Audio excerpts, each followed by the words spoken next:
Hey guys, welcome back to some more AFK Arena. Today we're over on the test account, and that is right, with the drop, no patch, no nothing. Shalltear is here, so we want to run through the skills and abilities. First of all, looking at the hero itself, looks phenomenal. I love how they built this hero, and you'll also notice that it is a strength-based warrior and a continuous damage, so we know she is using the lance.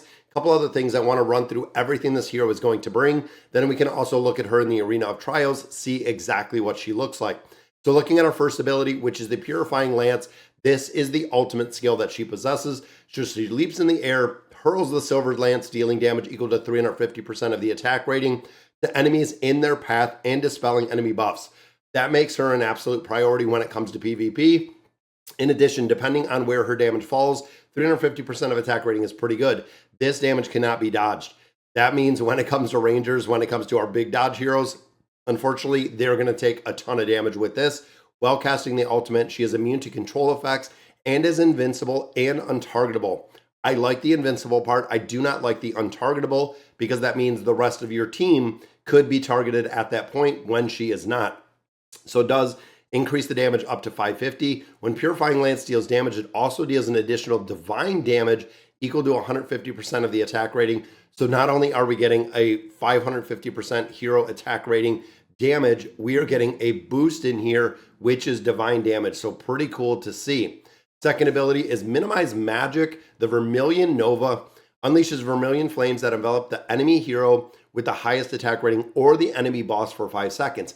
So this is specifically going to target that hero with the highest attack rating.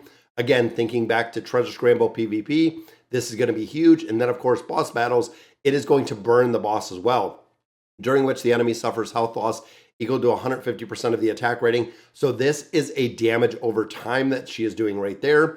Increases the duration to 8 seconds, and then the health loss goes to 250% of the attack rating. Enemy heroes enveloped in the Vermilion Nova Flames cannot cast their ultimates. Now you're blocking out ultimate abilities just like the original version of Aziz. That is a very cool ability. Again, PvP, it seems like it's going to be a monster. If an enemy hero gains an attribute boost from another enemy while enveloped in flames, their health loss is doubled from 250 right there, increased by 250%. Again, going to be a pretty big buff right there. Looking at the negative impact shield, she teleports to the enemy hero has dealt the highest damage, which is usually the hero with the highest attack rating, and then deals AoE damage equal to 300% of the attack rating, knocking them in the air and knocking down other enemies while stunning them briefly. So now we have an AoE attack that she's going to teleport to. So if the heroes are together, if the enemies are together, this is of course going to do a lot more damage. And then it buffs up from 300 to 400 to 500 to right here. You can see casting negative impact grants a shield with a value of 750% of the hero's defense rating for 6 seconds. If the target already has a shield, it will be destroyed, which is pretty cool to see that she is getting a pretty strong shield rate in there when she goes to the enemy side. And the last one is Time Reverse upon fatal damage. So this is the cheat death. This is what a lot of players were saying that Ainz is going to need to be viable, I guess, within AFK Arena. But overall, if she takes fatal damage or damage that exceeds 40% of her initial health, she teleports to evade the damage. All attributes are restored and to what they were 3 seconds before, and most debuffs are removed. This effect can be triggered up to 3 times per battle. Guys, she is going to be really tough to kill with this ability to actually move 3 times per battle to the fatal damage to really cheat death in here. After the next 5 seconds after the skill is triggered, she is invincible and untargetable. Again, I don't like the untargetable in there. Health is restored at least 40% for 7 seconds, invincibility and untargetable. And then health is restored to at least 60%, and Time Reverse can be triggered 4 times per battle. Guys, you can kill this hero 4 times per battle before you actually kill her, because she is just going to teleport away and heal time and time and time again, making her really, really viable. Let's break down the signature item in here. So this is the Pipit Lance. When Shalltear inflicts damage or health loss on an enemy, for every 30% damage in excess of the initial maximum health, she gains 15 attack rating and defense plus immunity to control effects for 5 seconds. After triggering this, the damage and health loss can be reaccumulated, trigger a maximum of 5 times per battle. That is a massive buff, guys. Oh my goodness, 15 attack rating and defense rating Now, of course, the attack rating and the defense rating translate right into her skills, triggering a maximum of 5 times per battle, which is kind of crazy. The attack boost goes to the attack rating and defense boost goes to 30%.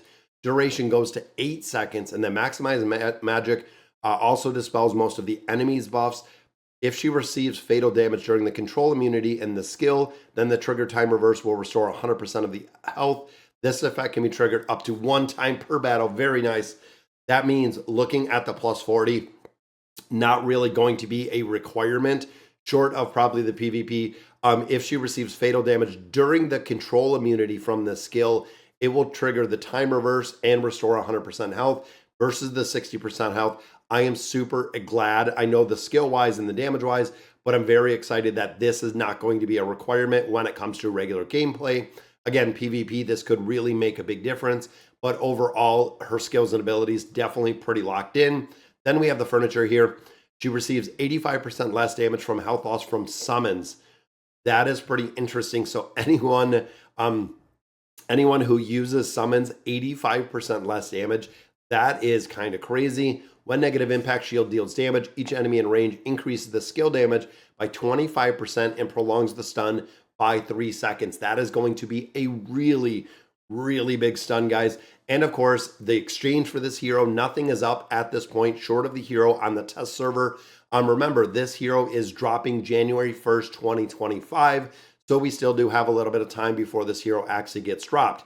So let's check out the arena, guys, and see exactly what this hero looks like. Now, we've seen some of the, let's slow this down a little bit. So there's the teleport in the stun. There is the burn. Now that is the burn, the damage over time. And you can also see, guys, that she's not really built here. And there are the lances. Wow. I want to see this ultimate ability. So there is the AoE stun or the teleport and the damage she's doing.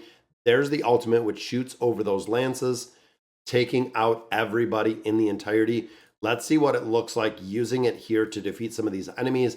And let's see who they gave us. So they gave us another, and I want to see what she looks like front line. Honestly, when you look at this hero, I want to let's do some crowd control here. Let's do some support, and let's do some more support. I want to see exactly what kind of damage we're looking at in here and what it looks like with her being front line, because I feel like that's where she's going to kind of be. And as you can see, she just teleported right to this side, did that AoE stun, and took out the camp pretty quick. Even right there, Drez finally came back, or that's not Drez, that's, oh, I forget his name. God, it's been a long time since we used some of these heroes. But overall, looking at the damage in here, yeah, 1.9, 1.5. Look at that, 3.3 from Lavatoon. You know what? Let me swap out here and let me see just putting her in here by herself just to see kind of what she does, because she teleports around. Now, that is something that we see with like Randy and a couple other ones, because she's here.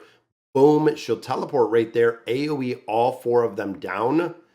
And then you can see she's kind of locked in the back. Now, remember, when she takes fatal damage, she's just going to teleport away and heal. And everybody else is just kind of standing there. But there are the lances. Takes out Satrana, takes out Walker in there. And then again, if she takes that fatal damage, oh, she shot the spears backwards. That was pretty darn cool. And there we go. Hops out, got him burned. Teleports around and just kind of sitting. Didn't seem like the burn was doing any damage in there. That's kind of concerning. But you can see 7.25 million. So she can do it by herself, but that is really cool, guys. All right, so that is going to do it for today's video. Let me know in the comments what you guys think about the new hero. And as always, thank you guys for watching.